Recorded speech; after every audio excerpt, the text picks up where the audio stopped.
A conversão é o maior de todos os milagres de Deus. A conversão é quando Deus tira um coração de pedra e põe no lugar um coração de carne.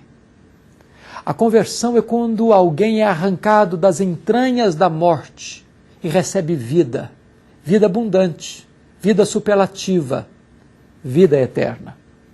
O programa de hoje vai falar sobre conversão. A conversão mais importante do mundo, a conversão de Paulo, Saulo de Tarso. Um homem que era perseguidor e foi perseguido, que queria destruir o cristianismo e transformou-se no seu maior promotor. Deus pode fazer este milagre também na sua vida, na vida de seus familiares. Chame sua família, chame seus amigos e assista ao programa de hoje, porque Deus tem uma palavra de vida para sua casa. Há muitas conversões importantes na história. Vemos a conversão de Jacó aos 92 anos de idade, quando no Val de Jaboque é transformado por Deus. E somente ali ele verdadeiramente confessa que é salvo. Temos, por exemplo, a conversão do rei Manassés, um homem que foi feiticeiro, assassino, truculento, e que precisou ir ao fundo do poço para reconhecer Deus e ser convertido ao Senhor.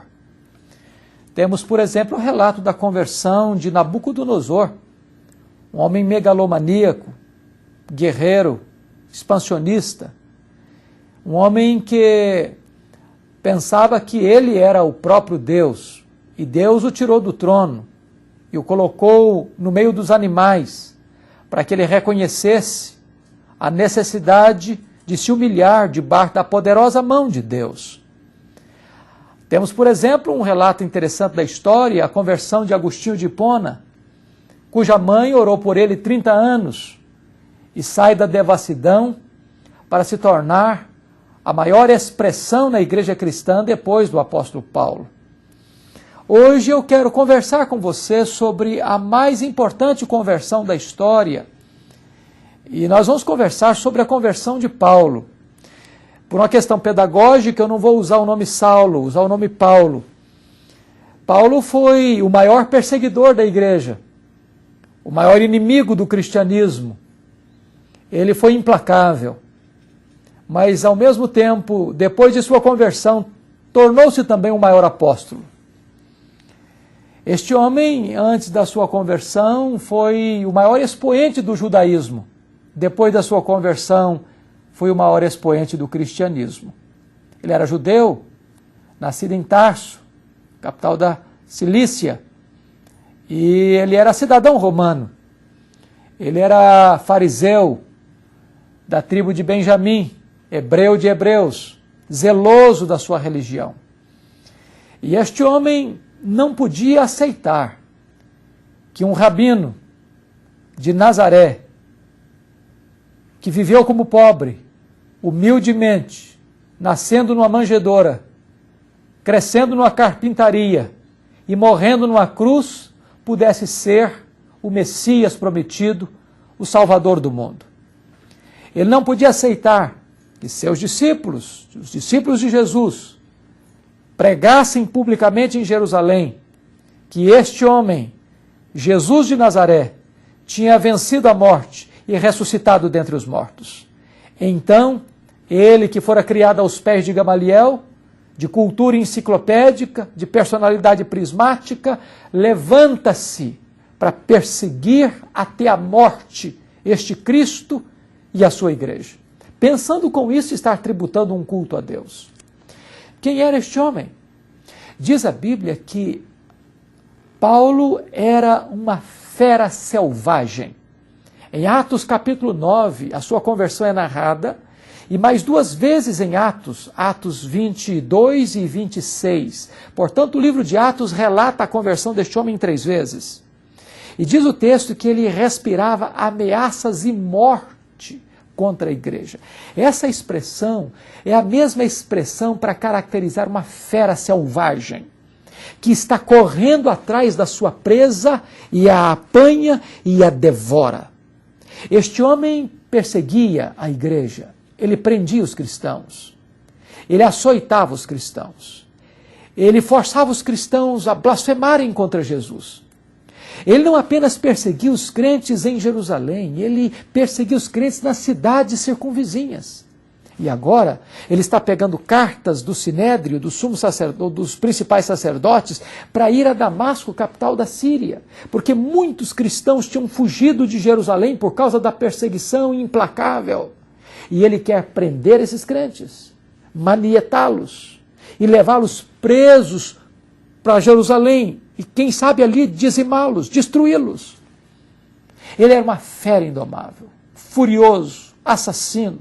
Diz a Bíblia que quando martirizaram Estevão, aqueles que jogavam pedras em Estevão guardaram as suas vestes aos pés de Paulo e ele consentia na sua morte. Era um homem perigoso, era um homem truculento, era um homem selvagem, era um homem que queria de todas as maneiras e formas e com toda a sua força e sua truculência minar, liquidar, destruir e arrasar com a igreja cristã. Seu ódio era contra o próprio Cristo, porque julgava que ele fosse um impostor, que ele fosse alguém que não merecia crédito. E desta maneira ele sentiu o desejo e a vontade de destruir Cristo e a sua igreja. Mas é neste ínterim que quando ele caminhava para Damasco, ao redor do meio-dia, quando se aproximava da capital da Síria, o Senhor Jesus se revela a ele, através de uma luz muito forte. E no relato paralelo da sua conversão, diz que aquela luz era mais forte do que o sol no seu fulgor. E ele caiu por terra, e ele escutou uma voz, e esta voz trovejou ao seu coração: Saulo, Saulo, por que me persegues? Dura coisa te é recalcitrares contra os aguilhões. Note você que esta figura mostra que Paulo não era apenas uma fera selvagem.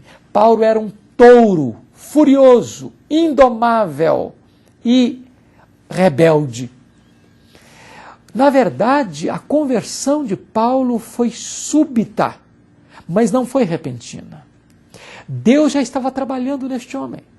Deus já estava usando o aguilhão, o ferrão, como tentando domar este boi selvagem, este boi indomável. Mas este boi furioso não queria ceder, não queria se submeter, não queria se curvar. E Deus começou a ferroar-lhe a consciência.